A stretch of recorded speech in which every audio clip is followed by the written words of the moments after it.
Okay. All right, we're back. We're doing three different court cams. We have an eviction, child custody, and one where this couple is no longer together. The woman's staying in the house and she's not paying anything. We'll look at that together. All these, I just want y'all's opinions because I don't know. Sometimes I'm like, you think you know who's gonna be the person that's kind of in the wrong, but maybe the other person ends up looking like they're more in the wrong or whatever. But this is all we just have opinions on what we see at the beginning. We don't, or what we see in front of the camera. We don't know their lives as a whole, so it's okay to have a difference of opinion. Please don't attack me for my difference of opinion because I know these are some sticky topics sometimes. All right, so first we're starting with this child custody one. And let's see. Oh, here we go. Contact with his 2-year-old daughter. I'm not consenting to any access. My screen is this big. If my screen is this big, elbows down. I want to protect my daughter. And you said it was performative. In today's case, a mother shows up in court determined to shut down her daughter's father, who is requesting to modify their no-contact order so he can have visits with their daughter. But the whole time, she has their child's picture hanging behind her for everyone to see. The judge calls it out. And suddenly, everything shifts. What happens next? You won't believe how this one plays out. Stay tuned. All right, good afternoon. And I want to say shout out to Court Nerds because all of our three that we're watching today is from the Court Nerds channel. I will link their videos in the description box. Mr.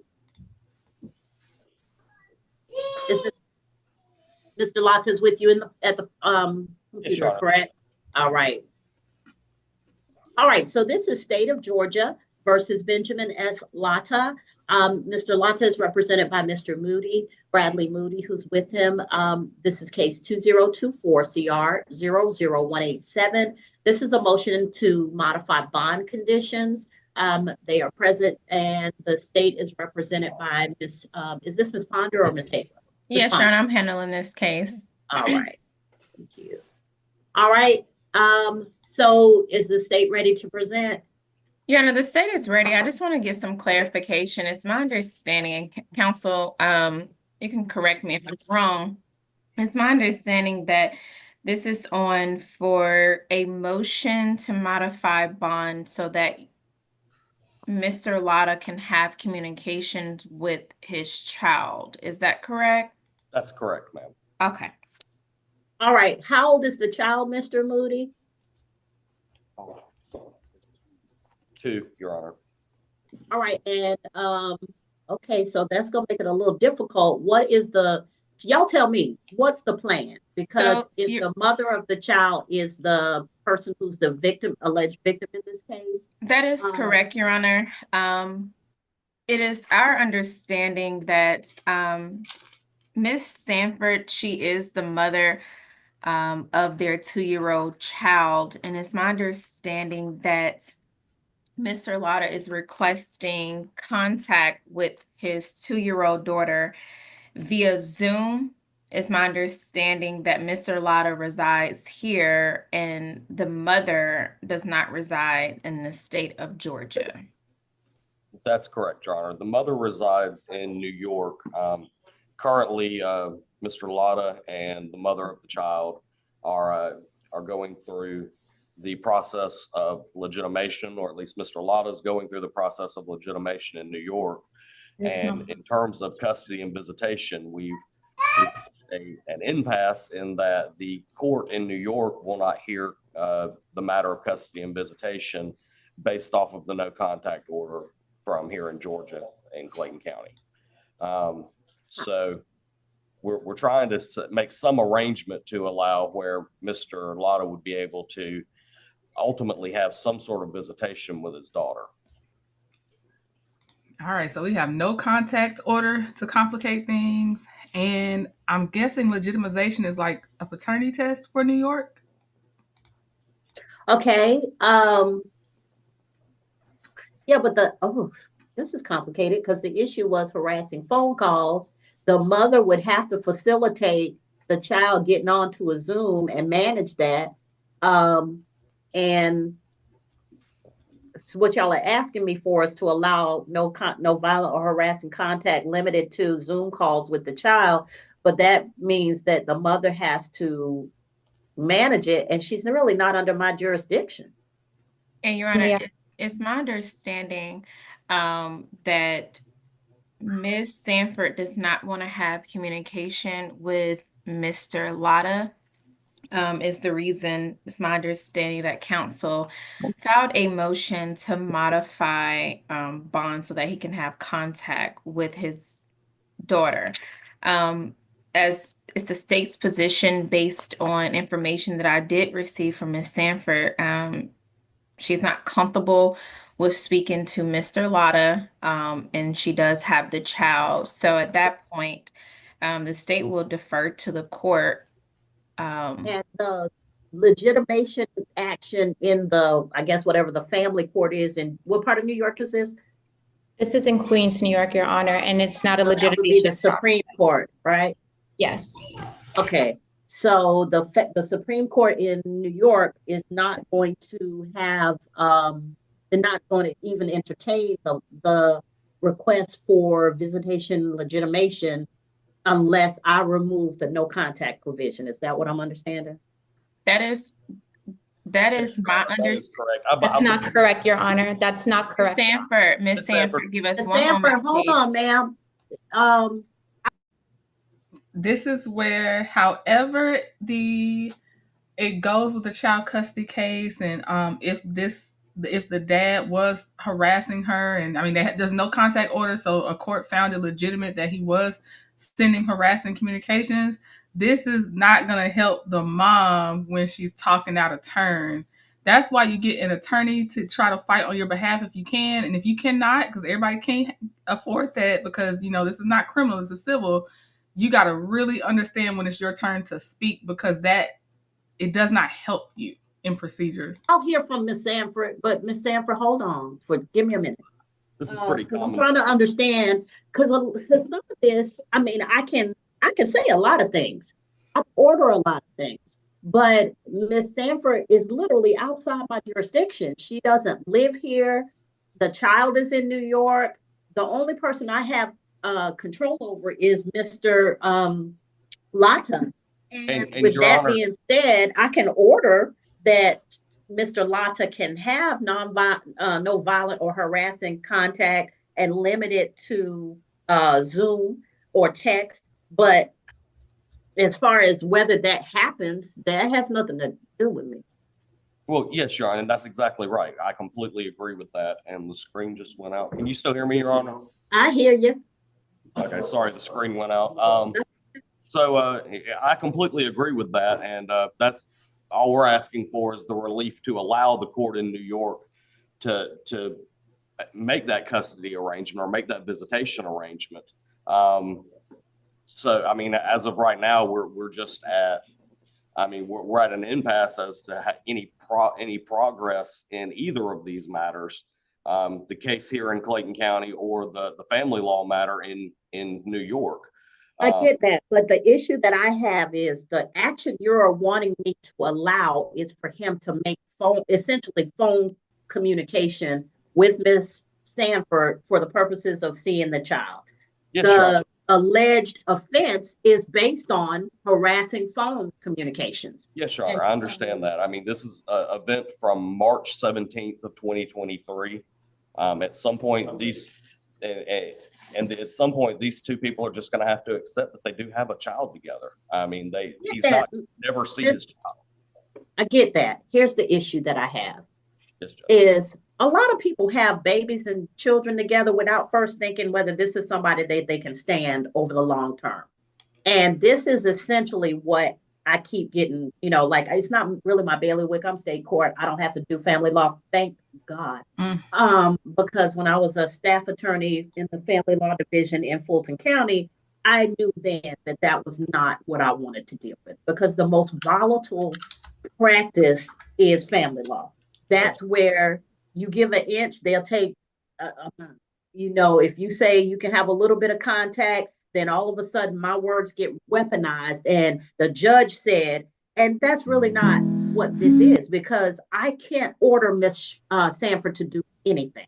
The only relief I can give is I'll say no no violent or harassing contact. But the problem that I have is the contact that you wish to enable is what is the basis of the charge. And I just don't, I've never had a court with a jurisdiction over what I have say that they needed me to do something in order for them to do something. Here, if I say no harassing or no contact, a superior court can say, because they're a court of general jurisdiction, hey, I understand this order, but I'm going to order these specifics with respect to the no contact. I recognize it, but I can order this because these people are before me. The problem that I have here is, even if I say this, I can't control then what happens. And if this leads to another offense of harassing phone calls, then I've enabled it. That's a fair point. I don't know what she's gonna do, because that is a catch. First of all, it's like a catch-22. Then it's like, yeah, if she's a lower court trying to change something that a higher court gave the no contact order for, and then I'm with her on don't want to enable something just, because a no contact order was issued.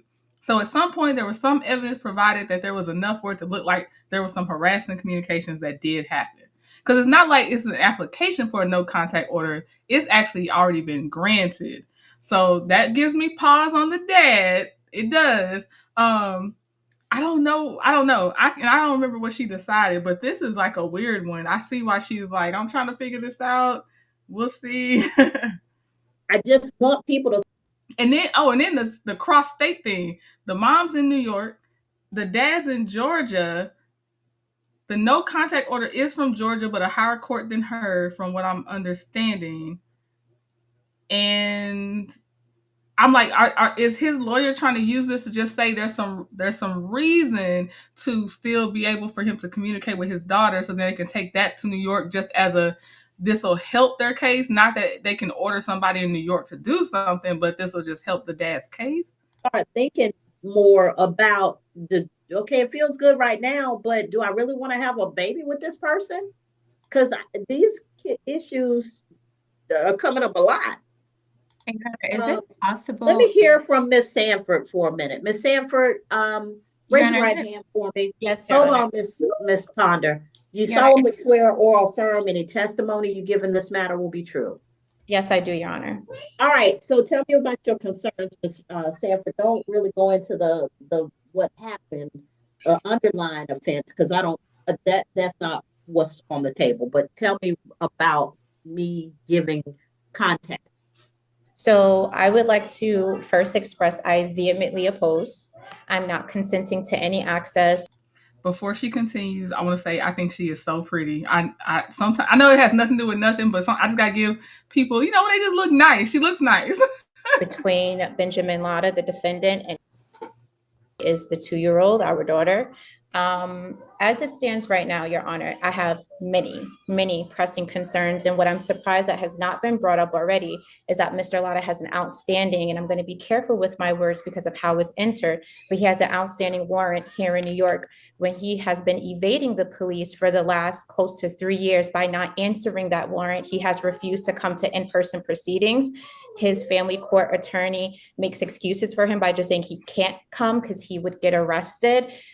He has not tried to turn himself in. They have said that they cannot find it, but it has been stated on record several times. My previous attorney has been able to confirm he is a wanted person in New York. The terminology of it, with it being a warrant, it's not the exact terminology, but that it is an equivalent because the police department issued it and not the state. So that's why when you search it, it does not appear, but he is in fact wanted here in New York City for an offense here. Now, what they call it up there, a detainer?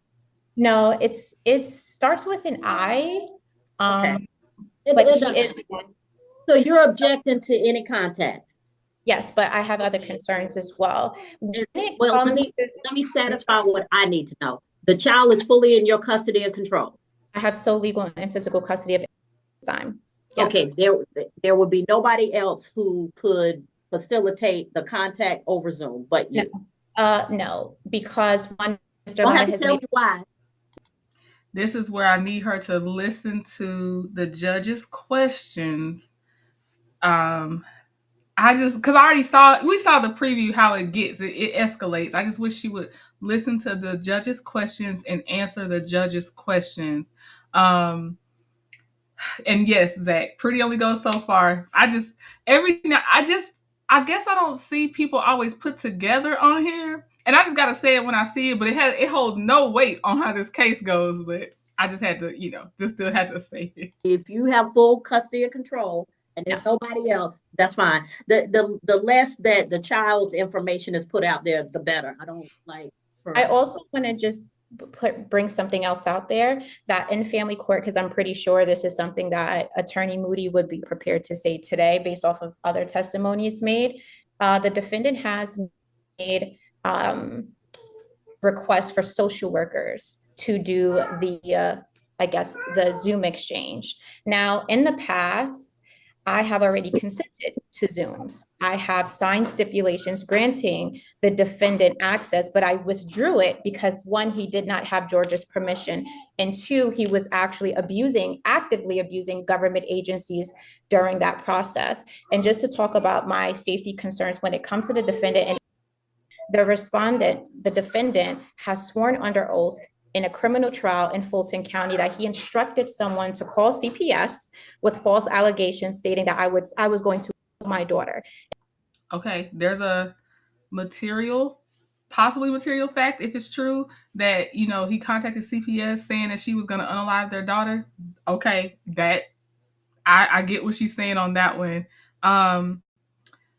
She said something else about that she took it back because he didn't have the rights under New York, but she did sign stipulations that they could do it if the social workers were the go-between. So I wonder why the social workers couldn't stay the go-between. And also, this is what I'm saying with the whole, that no contact order didn't come from nowhere.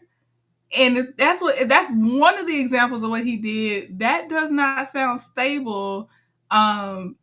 And I'm sure they investigated to see if it was like true or not true, to see how the daughter was being taken care of, hopefully. This is in this is all I need to know.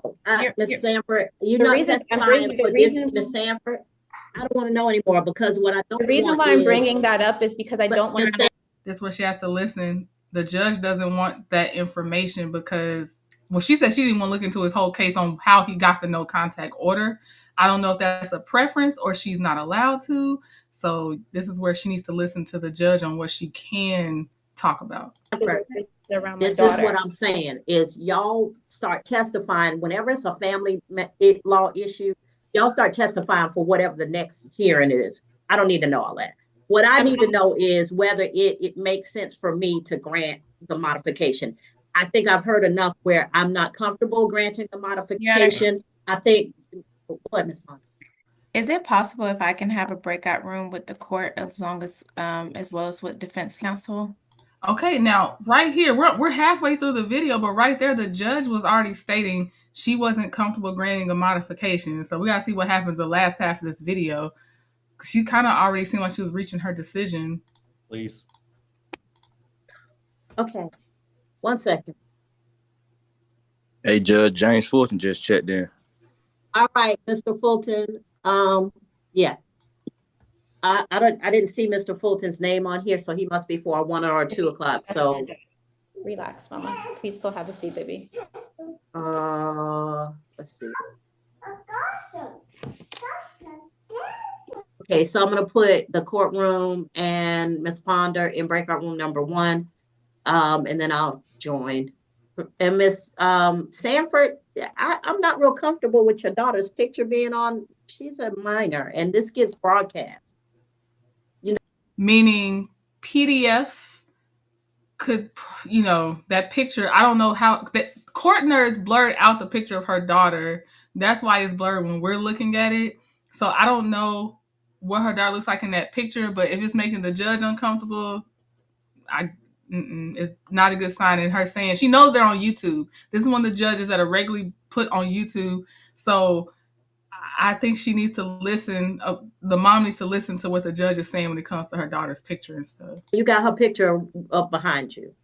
I'm not comfortable. I'm so sorry. I thought her face was blocked because on my end, I can only see her I elbow. can see both of her, both pictures. Oh, wow. Sorry. Yeah. On my end, I put it at an angle where I can only Yeah, see. I got you. But I'm, yeah, just not comfortable with that. No, thank All you. right. I'm not either. Thank you. Thank you.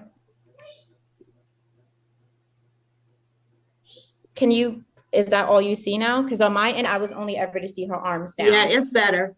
Thank you.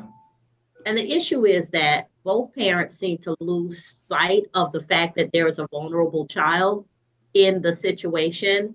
And it becomes very performative. Everybody's fighting and yelling and going at each other, and nobody, Miss Sanford, you can look at me all you want to, but I've been in this game for so long. The pilot program for Fulton County Family Court, I was one of the staff attorneys who helped to get some of the forms done, who sat through mediations, who trained extensively in family law, and then decided I never wanted to do it. Because what people do is they weaponize the child, and they don't think, I work alone. If I need you, I'll let you know. Oh. They don't ever think about what it means to a child to have parents who fight continuously. Now, this is the issue. At some point, y'all thought it was a good idea to sit down and exchange bodily fluids and have a child. Mm-hmm. At some point, this person who's on the other side of the V made sense to you. Mm-hmm. Now, unless it was an arm's length transaction where this was done through a clinic or something, or this was a surrogacy issue, but I'm not getting that. I'm getting that you all chose to have a child. As a child of divorce, and it wasn't even a contentious divorce, I will tell you that both of you, until you learn how to co-parent, are going to ruin your child. Yeah. I'm just gonna say it. Yeah. You're gonna ruin this child because she is going to understand that she has two parents, and if she's denied the time to be or the opportunity to be with one or the other parent, she's gonna resent that. Mm-hmm. I grew up without my father in my life, and I'm going to tell you, I didn't resent my mother. I knew the circumstances, but I did resent that he wasn't present, and I grew up without him. Mm-hmm. So what I tell you is, at some point, you got to put your claws in. You got to have a little bit of humility, and you got to listen and structure this in a way where y'all may never like each other. You may never deal with each other directly, but y'all have got to figure out a way where this child doesn't feel like half of them is not a good thing. Only question I have, because I appreciate all of that. Only question I have is, if legitimately he did falsely tell CPS that she was trying to unalive their daughter, how do you navigate that? How do you navigate that they might not do that again? But I know for the daughters, like, you still need them to have both parents. I don't know the answer. That's the only part that's sticking up. Like, what do you do as a normal person? You know, what do you do? And I guess you always have a third party involved, and you have to be very, very careful. It's going to be very tedious for you for the rest of your time while your child's a minor, at least, because that's a serious allegation, and it might not be the last allegation. The child is always going to know that they have a father and a mother. And if they don't have access to one or the other, it's going to hurt.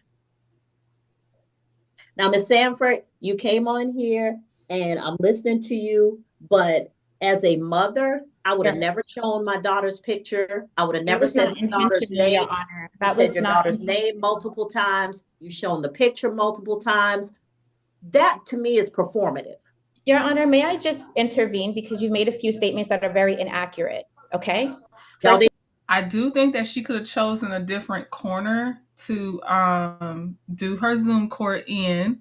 That would have there would have been no pictures of the daughter, but then also, like, was there no one to watch the daughter while she's in Zoom court because she was, asking her to please go sit down, gentle parenting, fine. But why couldn't your daughter, and this is about your daughter, it's about no contact versus having contact. Why is your daughter walking around the time that y'all have this court? And I just think that that's a little antagonizing, even if there's no picture behind her. But like the judge says, she's seen it so many times.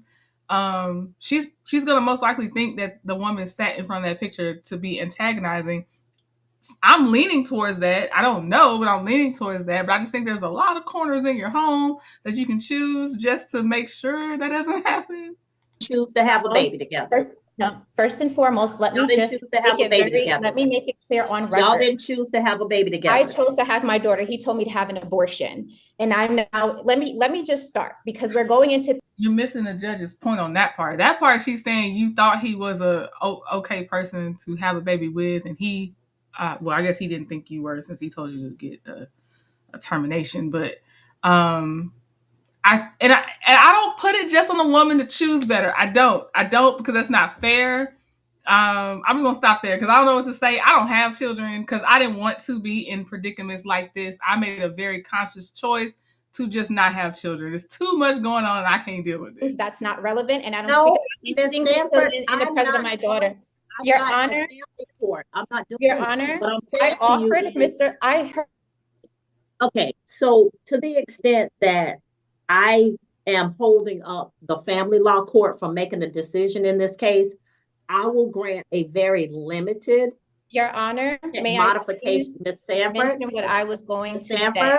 You made some statements, and I would like to. I will grant a very limited modification of my order. It is to be no violent or harassing contact, no direct contact. Any contact will be subject to text messages. If there is Zoom contact, the Zoom has to be recorded so that there's a record for the court. No physical contact, no in-person contact. I'm Okay, and I wonder what happened after that breakout session, because before the breakout session, the judge said she was not going to modify the no contact order. She was just like, I'm leaving it how it is. Now she's giving some limited modifications. So I wonder what happened as a result of that breakout session. I also wonder if it's a little bit of how the mom is in court today. going to appeal it. You can do whatever you want to, Ms. Sanford. No He physical had 5 contact. negotiations that he declined. So that the family law court in New York can make a decision, because I don't have jurisdiction over family law. My jurisdiction is literally limited to this particular misdemeanor offense in Clayton County, Georgia. With that being said, Mr. Lata, let me explain to you, outside the very narrow confines of what I've ordered, let me explain what happens if you violate. The possibility exists that you could have your bond revoked and you could remain in jail here in Georgia in Clayton County until your case is tried. It also, there also is the possibility that you could be charged with additional misdemeanors or felonies, particularly the felony of aggravated stalking, which is punishable by up to 10 years in prison, a $10,000 fine, or both. I'm not just giving you these cautions. Everybody who has a bond and a case where there is a victim on the other side, and it's not a traffic offense, I go over these bond conditions and the issues of bond with them. So with that being said, I will limit contact to text, to Zooms if they're recorded, and no in-person, no telephone, nothing that can't be seen by or reviewed by a court. No, that is the limitation that I have, so that the family law court in New York can address these issues and can make a determination that might be permanent between these parties, because I don't have jurisdiction on that. Your Honor, it has been suggested in the family law court in New York the possibility of having some physical contact as supervised. No, that has never been discussed. That has never been discussed. And I'm not getting the opportunity to speak. I've done all that I can do. I would presume that a superior or Supreme Court in New York, which has jurisdiction over family law, can make whatever decision they want to make. And at some point soon, I hope, this case will be tried or resolved through a plea, and my jurisdiction over these individuals will, or this individual will end. And so my decision is limited by the fact that I'm not holding this case forever. If you talk to the state and y'all can pre-try this case and y'all get it resolved, that's fine. If we put it on a trial calendar and it goes to trial, that's fine. Yeah, Kim, the dad's right there with the lawyer. The lawyer's been talking, and then the dad's standing right beside him, bottom right-hand corner, and he's in a black suit, I think. I'm not going to have the level of oversight over these parties that the family law court will. So they can do what they want to do. I won't be offended, promise. I promise you. So with that being said, draft the order. I'll sign it and get both copies to both parties. Your Honor, may I please clarify one statement? What statement, Ms. Chair? Thank you, Your Honor. I want to make one thing clear, because you did give us a well-needed lecture, but I want to make one thing clear. The defendant was offered not one, not two, but 5 custody and visitation negotiations from me when I was pro se and represented. He declined all of them. And we're talking about over the course of 3 years, the child is only 2. I have also signed 2 stipulations for him to have access to the child. Let me speak, please. I have signed 2 stipulations for him to actually have access to the child. He never asked permission from the state of Georgia to get it. So it's not performative. There are things that has happened between then and now where he has put my child and myself at safety, doing background checks to find our address, making police reports. He's made threats to my fiance, all things that has done between then and now. It's not performative.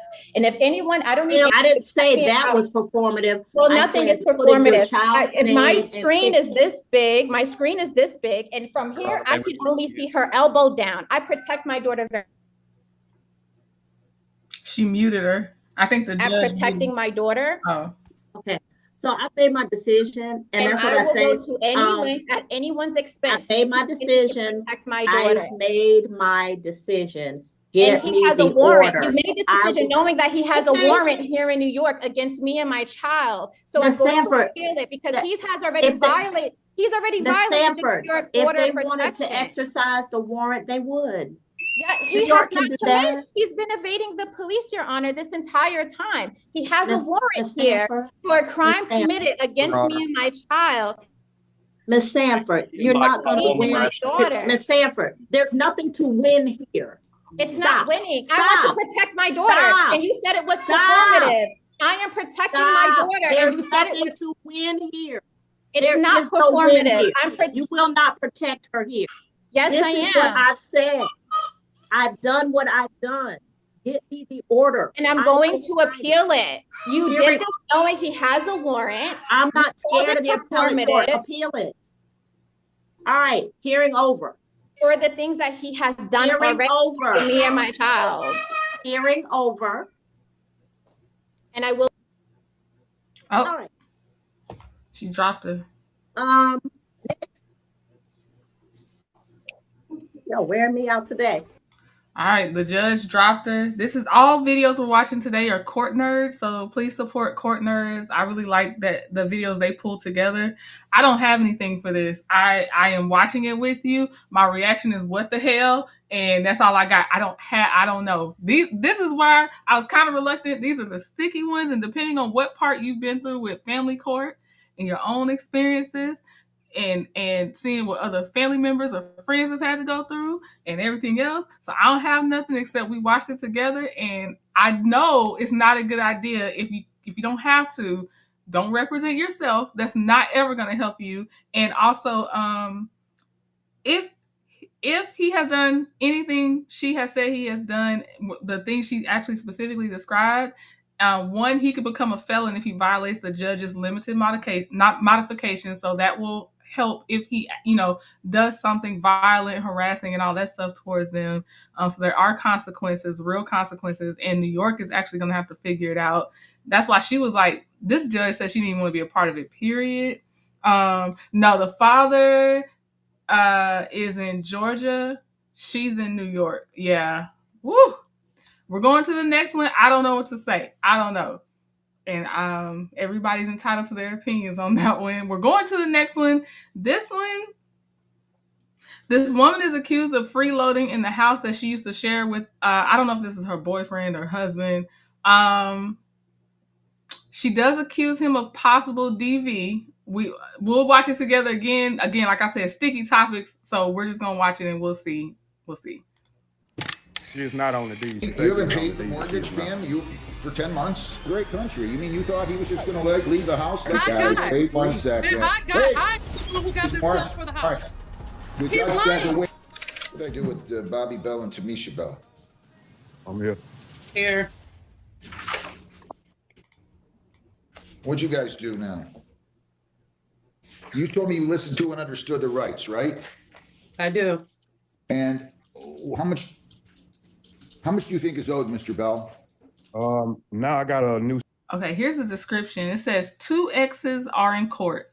He left the house and she stayed and was supposed to pay the mortgage. She says, too bad, and he's a liar out for revenge. And they said, buckle up because this case twists fast and hits hard. Statement from Citizens last week. They said the mortgage is $35,028.90. Plus, I got a shut off from DTE for $2,556.51, which Amount owed.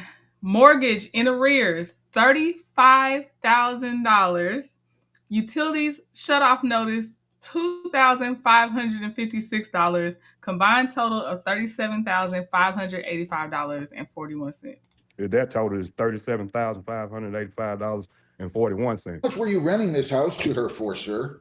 Excuse me. I didn't hear your question. How much were you renting the house for? $3,200? I was nothing. She's just supposed to be assuming the mortgage, taking care of the mortgage, and making sure she paid the mortgage every month while she was there. I was making no money, no profit off of it, or nothing like that. Were you two We used to be in a relationship? We used to live. Slow down. Were you two in a relationship? Yes, sir. Yes. And who's in the house is in your name, right, sir? Yes, sir. And somehow And I am on a deed. She is not. you were what? She is not on the deed. She says she's on the deed, but she is not. I am on the deed.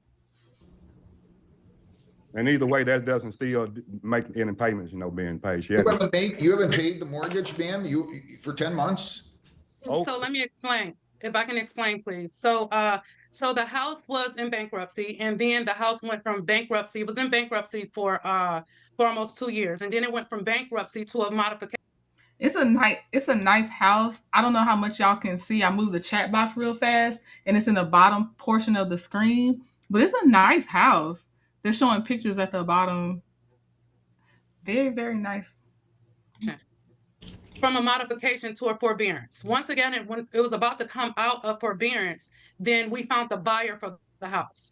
After we got the payoff to sell the house to the buyer, we found out we were upside down in the house. So now Bobby wants me to go back and pay what he would have gotten if we weren't upside down in the house. We never had an agreement to pay, never had a lease or anything. I'm going to go back because I need to understand why she is saying she didn't have to pay anything at all, like $0. I'm going back. I need to know. I feel like I'm still not going to understand. For almost 2 years, and then it went make any payments, being paid. You haven't paid the mortgage, ma'am, for 10 months?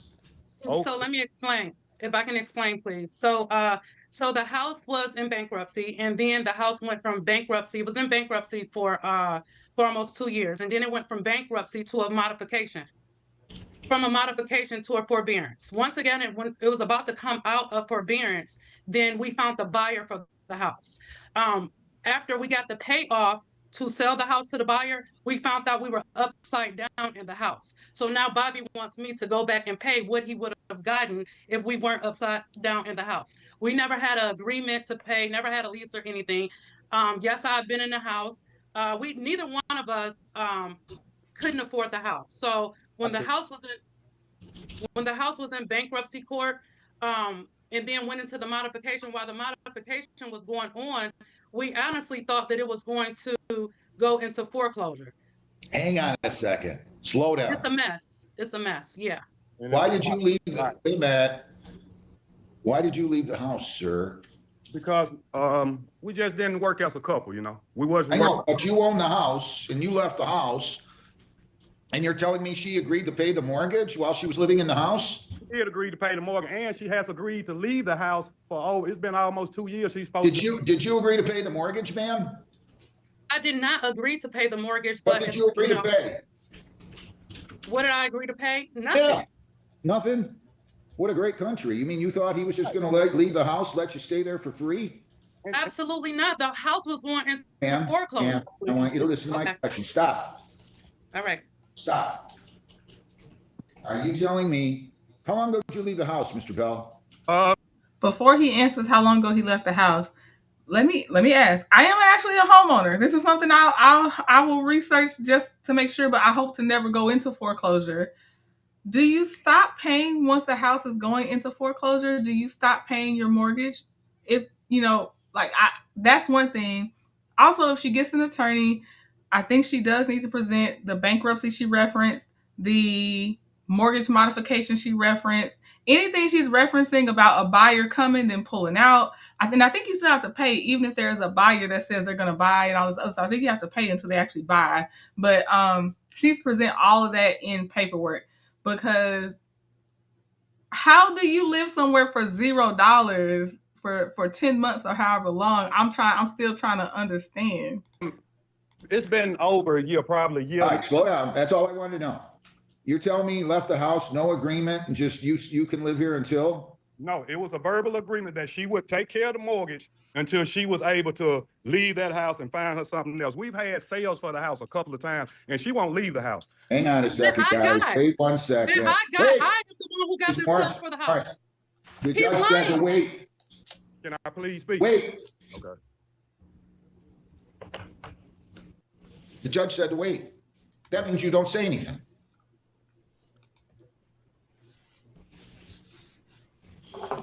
Well, I can't say that this isn't something that I've seen happen before.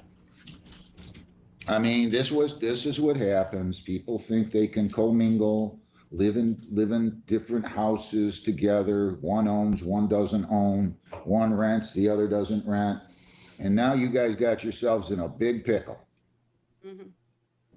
I mean, this doesn't seem right. You just can't imagine living in a house that has a $3,500 mortgage payment for free. I mean, this would be a great country. Maybe they'll let me live in their houses in Hollywood for free. I don't know what to tell you two. Don't interrupt me. I think you both better get some lawyers in here that know what they're doing. That's the best advice. Both of them need to get lawyers. Yes, because this is complicated. It's a little more complicated. I'm adjourning this 2 weeks. You guys get some lawyers. That's what you need to do. This is an expensive asset you're talking about. You don't want to lose everything, Mr. Bell. I don't know what the status is. I don't want to know right now. But you gotta, how much is that house worth? It's worth, they did appraisal, and they saying like right at 500 now. But she got it so upside down, I had to pay, I would have to pay to sell the house. I had it upside down. Hang on a second. Hang on a second. Can I please say something? Ma'am. I'm not going to be here to referee this right now. I'm not going to let you guys squabble across the cameras here, telling one why the other one got it upside down, or he did, or you did, or anybody else did. I'm adjourning this to June the 16th at what time, Jen? And you're going to 10 a.m. At 10 a.m. and you're going to come back with some lawyers, and then we're going to set it for trial. Okay? I mean, you guys are both hurting each other at this point, as far as I can tell. But I don't know all the details, but I'm sure I'm certainly not going to resolve them now. Yeah, tell him why you couldn't go to I had to get a restraining order on him. He was abusing me. That's where I said in the beginning, I thought there was something referenced about DV. So he can't apparently be in the house because of the restraining order, and she's in the house. Not commenting on their relationship with that, but I do still wonder, how do you stay somewhere for $0? I don't understand that part. I understand he can't live there right now. I get that. But how do you stay and pay $0 for 10 months? It's a lot of stuff. A lot. Right, hang on. If you check the records, I called the police here so many times before. Ma'am, that's the first I've heard of it. Okay. Yeah, because you wouldn't let me talk. Ma'am. Okay. You need to get a lawyer. Yeah. Did you charge, was he charged with anything ever? No, because they could never catch him here. He wasn't. All right, slow down. No.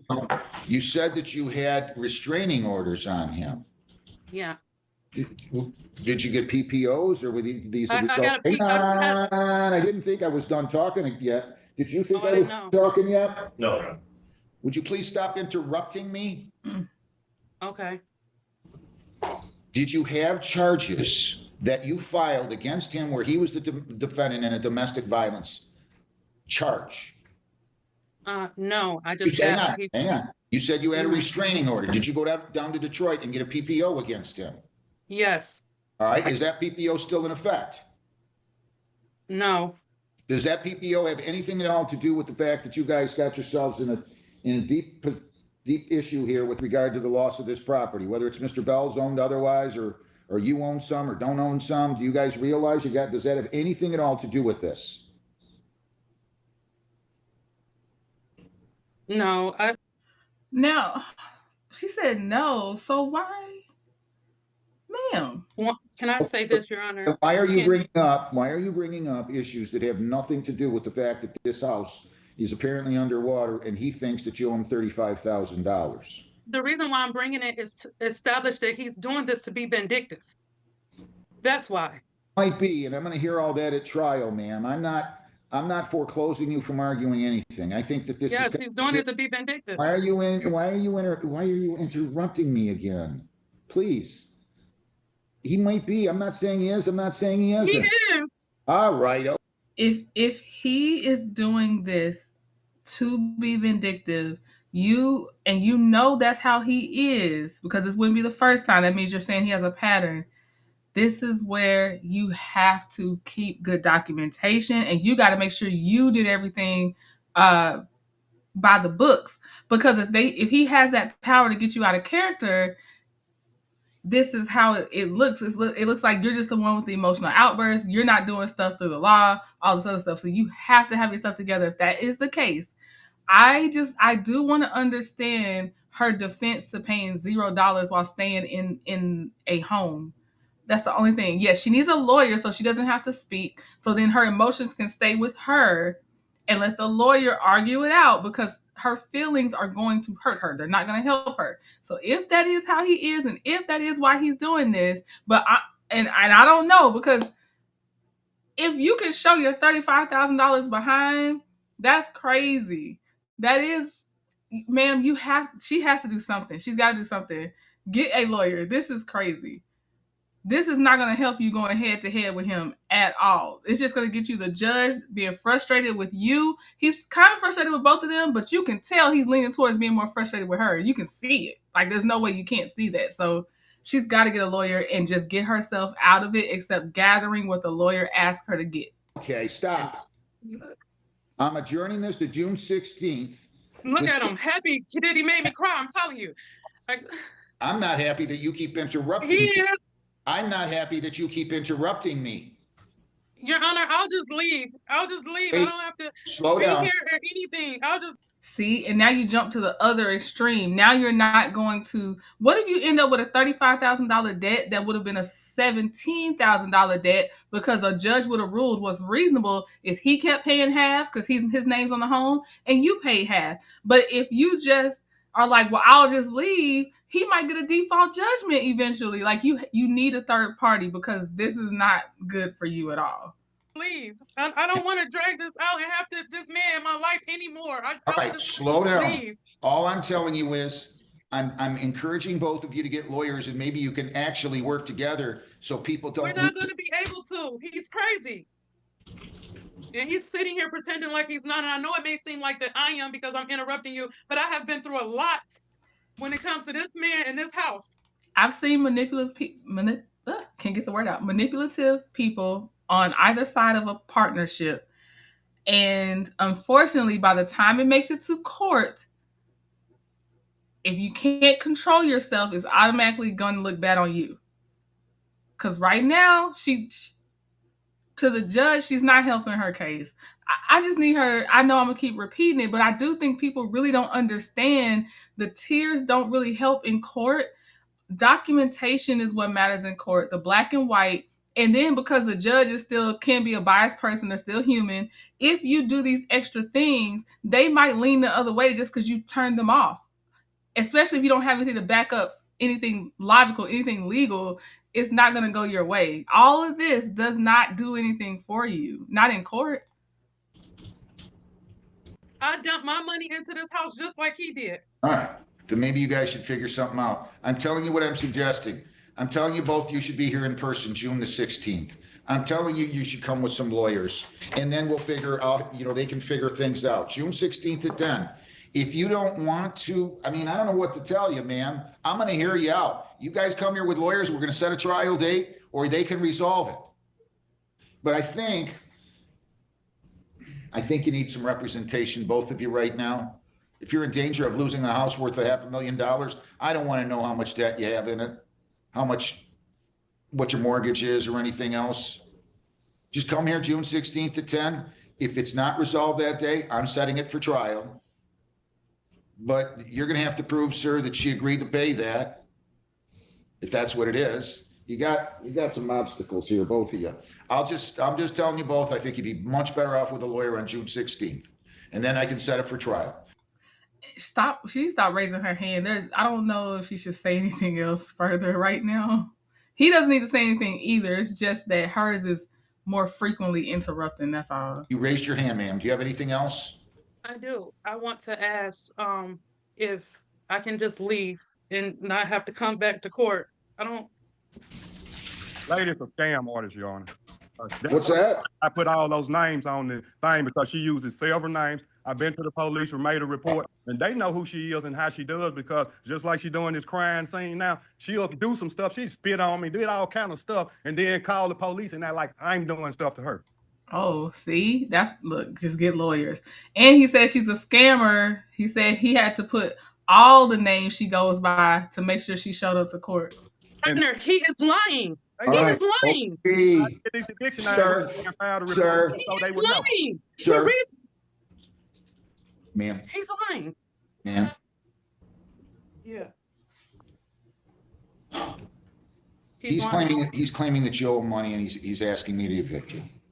So in answer to your question, if you choose to vacate this case, as far as I'm concerned, he didn't pay for a money judgment.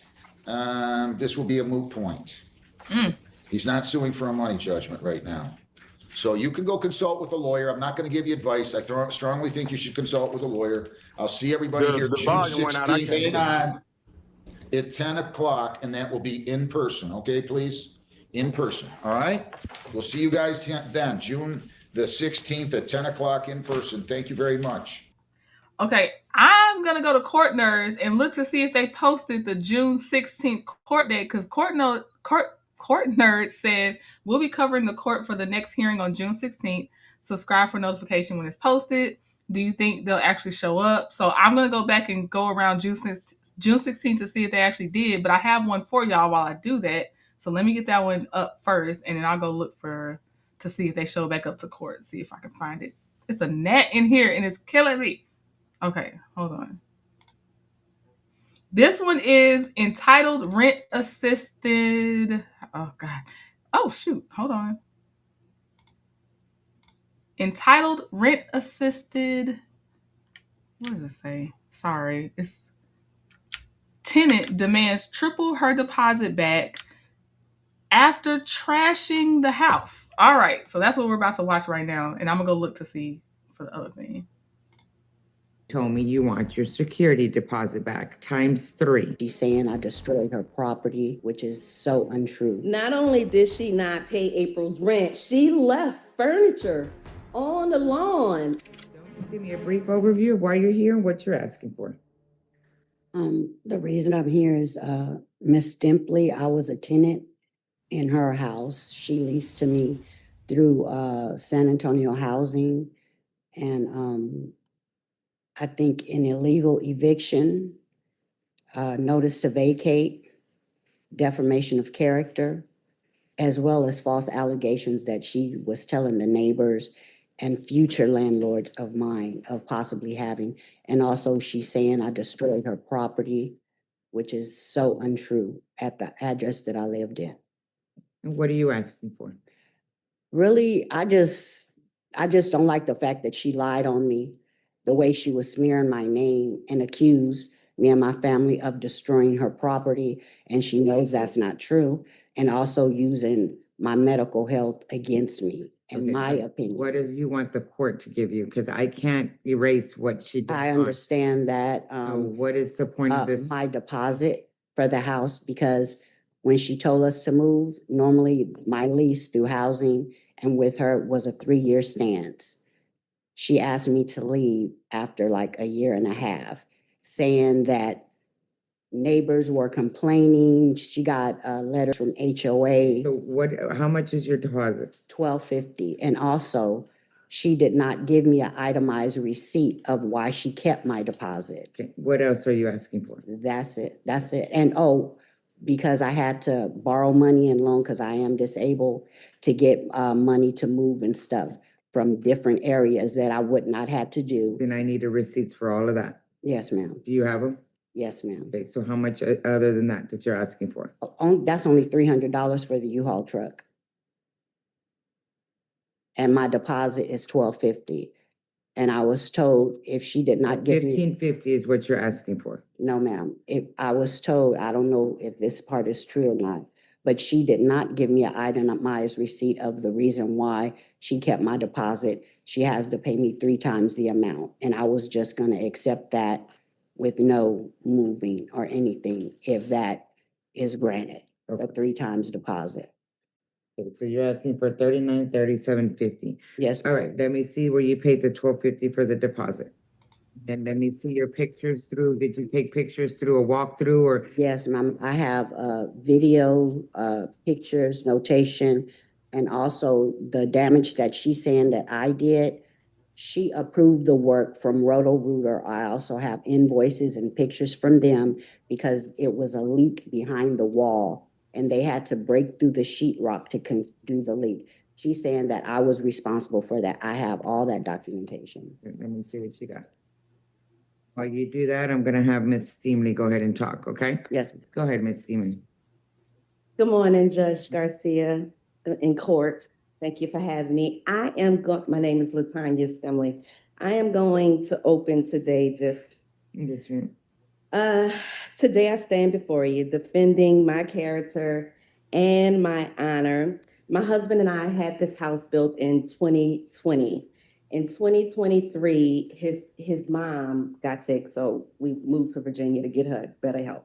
All right, so that's where Miss LaMonica comes in with renting her our home. Now, against better judgment, because we're a military family, so my husband wanted to rent out to a military family. But when LaMonica reached out to me in dire need because the prior house she was in was molded and it was having a negative effect on her health then.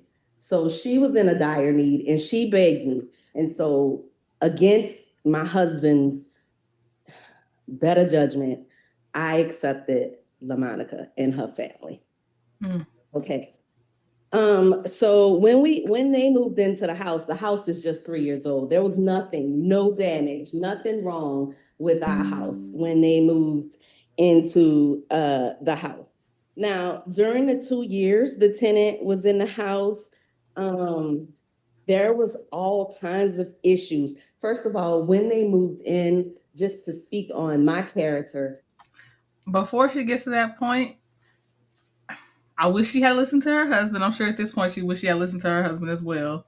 But I don't know, like, this is why I don't want to rent out to people. I don't want to be, that's not the type of real estate I want to be in, is renting out a property to people, because it's a crapshoot. I don't know, because I know there's people want to be kind in the world, and I'm just like, how do you protect yourself and be kind? Because there is a way, but I'm just like, it's red flags when people start talking about how the last place affected their health a lot of times and stuff. Like, I don't know, I might be too hard. I couldn't do it. I left them because she was there with her grandkids. I left them stuff. I left them a bedroom set. I left them a computer. I left them stuff just thinking of a need I can meet. I did that for the Jones family. All right, 2 years into this house, she caused major damage, and she's always saying that she is not responsible for that damage. Now, I have a video. So she has a plus size son who was not on a lease that stayed there. Anyway, this plus size son, when he's on that toilet upstairs, he rocks that toilet and it loosens. And this is what the plumber told me. Now, the reason that they filed the way that they filed, and I'm talking about the plumber, the way that they filed is because they were saying the insurance claim. They knew how to write it up. I didn't. They did that. So he was saying that the plus size guy shakes the toilet or rocks the toilet when he uses it, and it shook the pipe upstairs loose. So now you have the upstairs pipe leaking sewer up from upstairs downstairs. My whole entire, well, not the entire downstairs, but the front of the house has been gutted out. The sheetrock, the tiles. LaMonica claims she has a service dog. This dog urinated and defecated all over our carpet. And we come from a house that don't even wear shoes in the house. And now we can't even walk on that carpet. Okay. So it's damage to the property. The neighbors were calling me all the way in Virginia because my neighbors love me. Were calling me all the way in Virginia. And I mean, 4 different families were calling me all the way from Virginia. And I'm saying, LaMonica, you are not supposed to have animals in the house. Miss Stemley, I do not have animals in the house. Her dog bit a hole through the fence. And I'm saying, you have an animal in the house. And this is through text.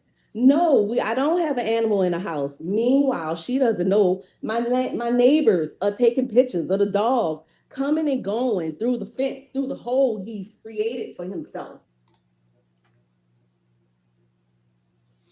So when she speaks about what the neighbors and I are talking about, it's because my neighbors and I have a rapport. They love me and they know how I've upkept my house before you.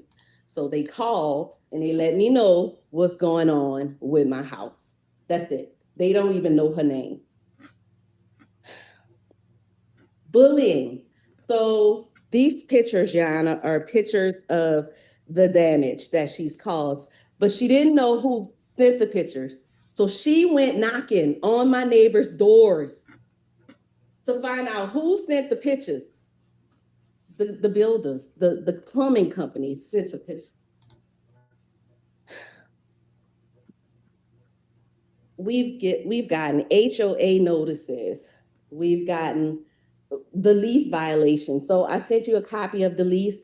The lease states that first year she was on a year contract. So from 2023 to 2024, she was on 1-year contract. And if we did not renew that lease, she was on a month-to-month contract. That's what the lease says, and that's what she signed. And so once there was damages, our lease in Virginia is up July 31st. I had to get LaMonica out of the house so that we can come back, rebuild before I get my stuff in there. So is she on month to month now? I'm not bringing my stuff in there on the damages LaMonica have. So this tenant is a habitual untruth teller. We have multiple correspondences where you can obviously see it's been documented.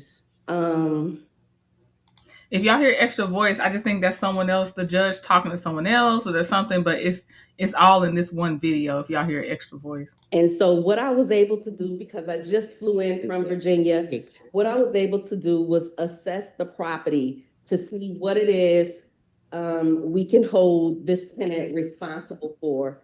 So because that carpet is no good, even though she said she didn't have a pet, and then it turned into a service pet.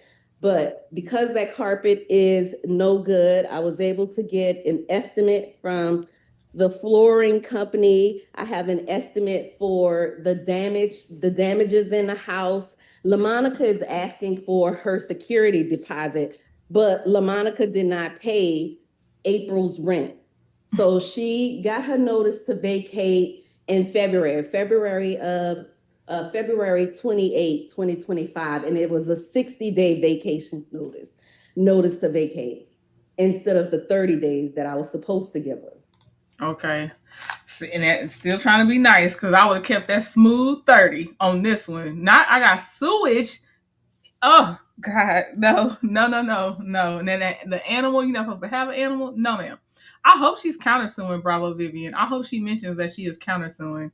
My big sis Peaches and Cream donated a Trendy Tribe membership. I appreciate you, big sis. And it went to Sweet Tea. Yes. Okay. YouTube doing right. Just doing right. It was a 60-day. She did not pay April's rent. Not only did she not pay April's rent, she left furniture on the lawn. I had to pay to get that furniture out of the lawn. She left her furniture. She damaged the fence. I had to pay to get that taken care of.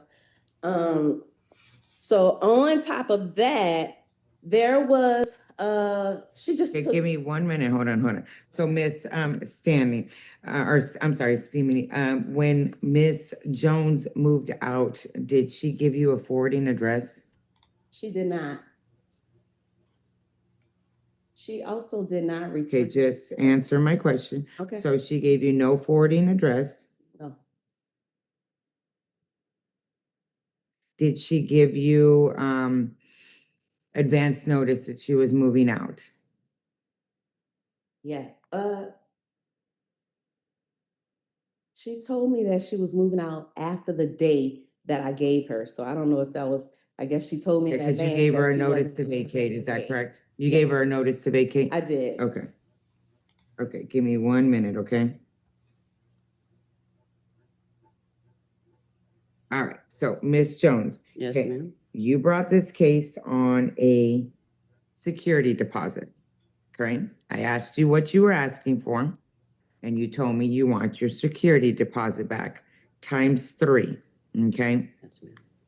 Which is $1,550. So all we're talking about right now is the security deposit, because I asked you very specifically what you wanted, okay? So now we go into the requirements for the security deposit, and that's all I need to focus on. Yes, ma'am. Not what the neighbor said, not what your dog is doing, not what 90% of all this whole testimony is about. All I need to worry about is the security deposit and what the requirements are for the security deposit, Yes, okay? ma'am. Because that's what you just asked for. So part of the requirements of the security deposits is a requirement the landlord must refund the security deposit to the tenant on or before the 30th day the tenant moves out. But only if the tenant gives the landlord written statement of the tenant's forwarding address. So do you have proof that you gave her forwarding address when you moved out? I do not, at the time, I did not have a forwarding address. That's why I did not give it to her. And I let her know that as, well, not the neighbor, but Translation, has not found the next sucker to ask for pity on to destroy their property. I let her know I did not have a forwarding address. I You did let not who give know? it to her. Miss Stimpley. Can I see that text? No, I don't have the text. So you have no proof of anything? Yeah, yes, ma'am. Of the forwarding address, I did not give her because I did not have it. I literally just got it. But she had my phone numbers and I emailed her and I let her know I will be living. The date that she gave me, I will be out of that house by that day. Okay, And but it how was is she supposed to return your security deposit without a forwarding address? because when I got it, I was going to give it to her. I just got it. I want to know, how does she owe her a security deposit? I hope we're going to get there. Because how do you owe her a security deposit? Not this woman? How? I hope she sent her an itemized list like she's supposed to. You know, the landlords have their responsibilities. I hope she sent her an itemized bill or whatever of charges and how her deposit. And then the fact that she didn't pay her rent in April, I need to know how she still even owes a deposit. Just got it. Okay, but it doesn't, the law doesn't work like that. That's what I'm trying to tell you. All this other stuff that we're talking about right here, it's not that it doesn't matter, but that's why I have to focus on certain things. I asked you from the beginning what you wanted. You wanted your security, so I had to focus on now that. Is the change of address admittable as that? What do you mean? When I submitted the change of address for the different address. Where did you submit that? To the court? The post, no, I Oh, didn't. to the post office? Yes. When did you submit that? And do you have proof of that? Yeah, yes, ma'am, I have proof. Let me see where you submitted your change of address. And also for the dog. I don't, You don't, that's okay. irrelevant. Okay, I don't have no countersuit on you. I have a response, but not a countersuit. Oh, bravo. There go your answer. The judge is saying she doesn't have a countersuit from the landlord. Did you pay for a countersuit? Then You can't claim any. noted in my response. Ma'am, That's why you got to get representation.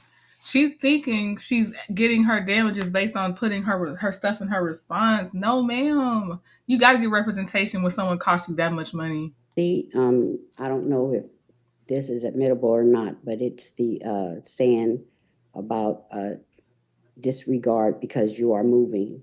And I put in the address for where I'm at right now. Let me But this see. is I don't know what you're looking at. Let me see. April 28th. When did you move out?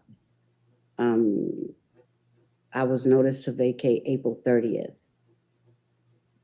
To be out by April 30th. And you moved out April 30th? Yes, I was out the property. Let me see. What you're looking at? Oh. And who was this to? Who is? That's because she rented it through the housing program, and that's notification, and also. But who's this woman? Miss Patricia Berry. That's who we turn our paperwork in through moving and everything through the housing, because that's how we move. And I also have notice to vacate of the paperwork that we had to sign. Yeah, but this was sent to housing. Yes, ma'am. Not to her. Okay. When we get the notice to vacate that we had to fill out, it's in here. I just have to find it. Well, the notice to vacate's irrelevant. I'm going to be pissed if she gets her deposit back. I'm real honest. There's no way. I hope this judge does not give this woman a deposit back. Oh my gosh. No. It is. Yes, because I need a forwarding address. That's what I'm focused on, not a notice to vacate. Oh. What is the notice to vacate? The notice to vacate is something she gave you. Well, it shows the new address and stuff like that. It shows the Let new me see what address. you got. Your notice to vacate shows your new address? Ma'am? Your notice to vacate shows your new address? No, it shows that we gave the information to vacate, but I have the notice to show the new address because we have to go through. Yes, but all process. that was given to housing. Yes, and I also need- to her. Okay, let me see where you gave her the forwarding address. Oh, I didn't give her the forwarding address Okay, because I just got it. okay. But she has my information and stuff. And I let her know as soon as I get it, I'll be giving it to her. Okay, I understand that, but that Okay. doesn't, it doesn't work whenever you get it. You have to make sure that you give it to her within a certain amount of time, because other than that, you release her from all this. This is by law. Okay. Okay, so if you're claiming deposit, then you need to do your part too, because she don't know where to give it to you. That's absolutely correct. Can I ask another question? Is any of that, does it matter if she broke the contract or anything like that As far as for the lease? and breaking the contract, how? Breaking the contract is because she notified housing that she was paying all the bills and she didn't pay any of the bills, and they gave her extra funding because she said she was paying all the bills. Okay. First of all, that is not her breaking a contract between you and her. If you're trying to low key dry snitch and say she might have been getting some funding or something because she was saying she was paying stuff she wasn't paying, that might be something. But what does that have to do with her lease between you and her? That's gonna be, you're gonna have to hire an attorney for that because you're getting into a lot of accusations. And that has nothing to do with my contract. Well, you've got to prove that as well. And do you have proof of that? Yes, Let me yes, see ma'am. what you got.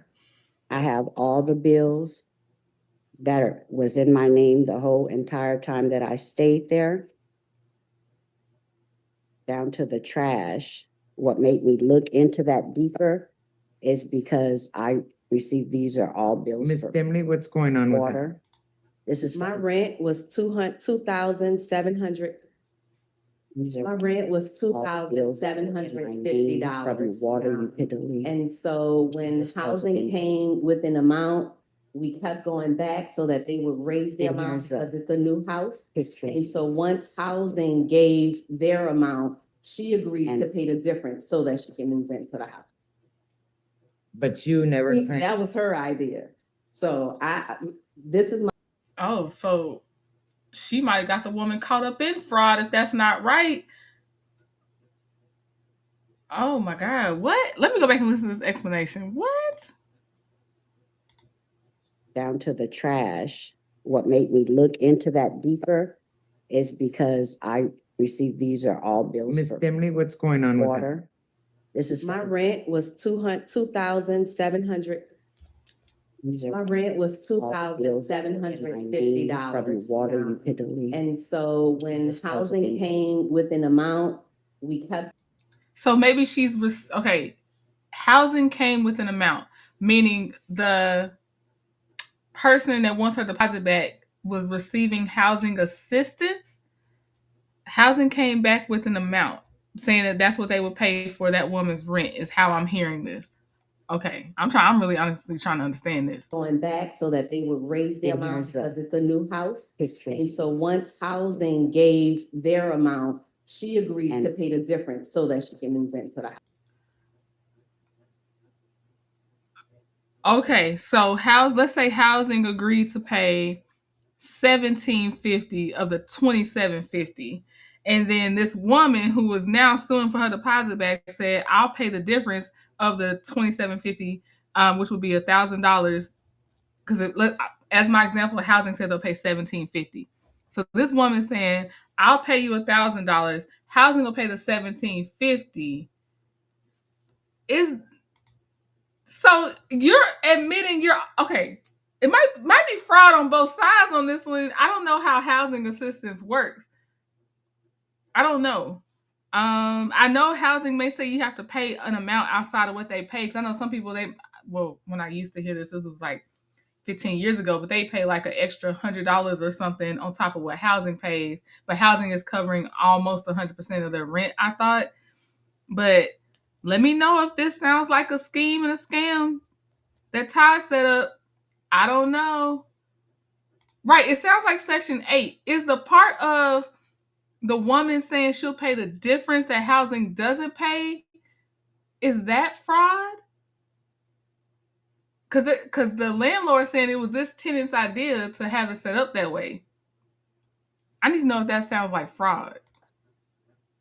But you never. That was her idea. So this is my first housing rental and it'll probably be my last, but Yeah. it was, Yeah. she knew what to do. I had no idea. So I still don't know. So So- housing was paying a portion and she was paying a portion. Right. Right. Is that right, Ms. Jones? Yes, ma'am. So you were paying a portion and housing was paying a portion? Yes, ma'am. Okay, so she was not paying any portion. No, we were paying it to her. Okay, but you're saying that she said she was paying everything? Oh, yeah, she said she was paying like the water, the utilities and stuff like that. She was telling who that? Housing that. And were you telling housing you were paying the water and? light? I didn't fill out the information. Oh, LaMonica filled out the information, so I don't. oh, this is not good. This is not good, man. What do you mean? Did you review what she filled out? Oh no.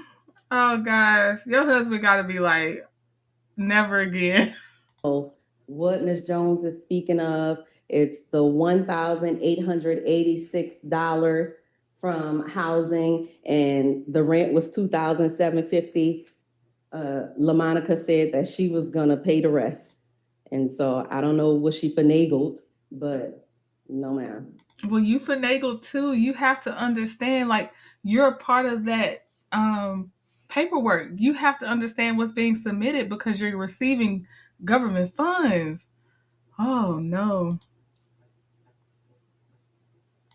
Ma'am, when you deal with That's in a sanitary, desperation to try to get into the house. Okay, but were you desperate to have a renter? Because it's giving you didn't give yourself time to research either. So you calling her desperate, but also the fact that you were good with rushing it means that you had some form of financial desperation or something to not read over what's being sent for this government assistance. Like, you do have to take responsibility for that. Because somewhere in there, that means the landlord's signature had to be required somewhere on there. Something saying, even if it's I do agree that I read and understood the paperwork submitted, or something had to happen where this landlord has some responsibility in that portion as well. It does not make it right that this woman trashed her house, but now this woman can use what she's probably used to doing against you because you kind of went along with it in some ways. All right, no, this is it. All right, I'm gonna go ahead and make my ruling at this point. Oh wow. Those are irrelevant. All right. Anybody else got anything else to say, Ms. Jones? You've got 5 minutes, and 2 minutes to close out, and then Ms. Steamy, you as well. Go ahead. yes, This is the problem, Jesmia. The owner, up until that point, to me, was helping her out. Once they start talking about government assistance and she's claiming she is paying certain bills or whatever, you have to read over the government assistance paperwork.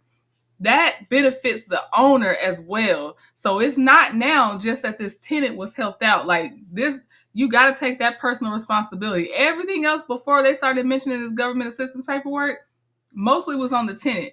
It was on the landlord as far as you kind of can't take the sob stories or you're going to be in these predicaments a lot of times, but the actual physical damage to the house on the tenant, the pipes, the pet that was in there, all that stuff. Yes, the tenant did that. But when it comes to now you're receiving government funds, you need to understand what you're signing, because that's not just about helping the other person anymore. No. ma'am. And about the last information that you asked her, through the housing, we do go through a DocuSign. And the information that we fill out, the tenant fills it out first. It's true, I did know a lot of stuff and she never did it. But I informed her of that and she said she had the solar panel. But long story short, she knew she was not paying all the bills. I have pictures, evidence, proof I did not destroy her property. The Roto-Rooter people is the one that gutted out the house. She gave the information and she also informed them, since I'm not helping to pay for the $14,000, that not to show me or tell me anything about what was going on. They just so happened to email me the entire invoice that I showed you. They literally had to gut the wall, break through, and she's saying my son, my large son, Christopher, was not there. He was in the hospital. Yes, he was on the lease, but I can prove without a doubt Chris was not there. And it was not the upstairs bathroom. It was the hallway half bathroom with the pictures I showed you in the little thing right there. And Michael, the lead technician that was out there before they were informed not to notify me of any information, had already told me what was going on. The pipe, it was the hard PCV pipe. It cracked in the wall because of the weather. And that's what made the leak underneath the door. Oh. This is a twist if that's true. At least with the piping and sewage, this is a twist if that's true. And I'm like, was her son in the hospital for a long stay? Because this is over the time of her whole lease, as far as the damage to the upstairs bathroom, if there was some. So was her son never there and he was always in the hospital? That's my question. But that is a twist about them saying that there was issues in that wall. It had nothing to do with that other toilet. Very interesting. Ma'am? Landlord, ma'am? She told them, don't tell me anything. I even asked her for the invoice because my water bill was well over $500. As you saw, she refused to give me the invoice. And so I kept calling up there, and just by the stroke of God that they emailed me the invoice. I did not destroy her property. I have videos, pictures, and she's saying my service dog defecated and urine on the carpet. They pulled that carpet up because of the water that was on there. She also knows that with the pictures that I showed you as well. That was in the first bathroom. They took the doors off, took 2 feet down sheetrock off the wall. Poppy wasn't even allowed upstairs, and he does have a service ID. I showed, or it's up there as well. She was notified of that. Then she changed her mind, talking about her husband didn't want the dog smell in the house. Okay. All right, Ms. Jones. All right, go ahead, Ms. Steven. All right, Your Honor, thank you. LaMonica dismisses the damage she caused because I need you to don't read the notes you wrote before this trial. I need the new notes based on some new information. Oh, this took a twist. Court Nerds, you got me with this title. You got me because now I'm like, I don't know. I am the landlord, and in her head, although I know it's my house and I'm supposed to get this house fixed, but this house was not damaged before. There was no water damage. There was nothing, no stains on my carpet all over the house. There was none of that before she moved in. She was sickly before she moved in the house. She claimed that she was evicted early. She claims that she was evicted early when she was on a month-to-month lease.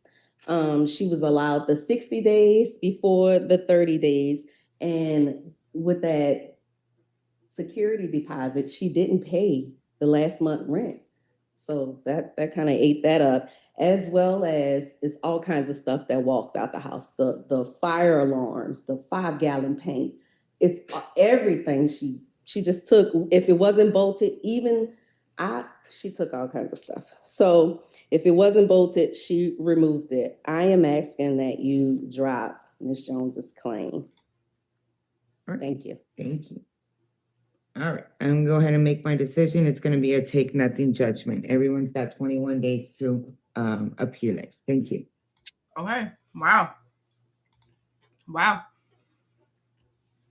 I think the landlord may have had it at first, but the judge said nobody gets anything. Wow.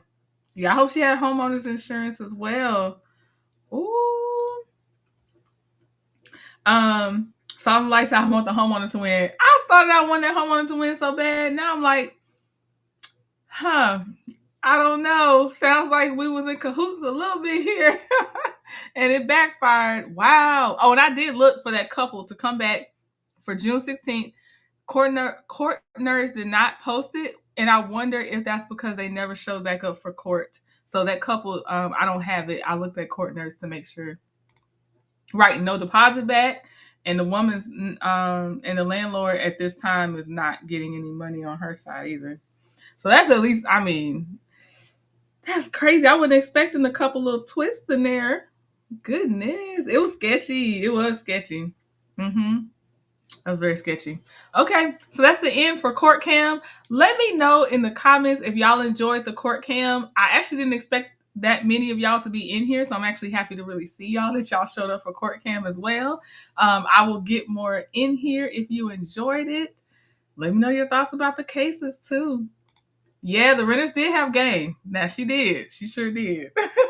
All right, y'all. I will see y'all at least tomorrow morning. If I don't get an itch to see you tonight, I'll see you tomorrow morning. Talk to you later. Bye.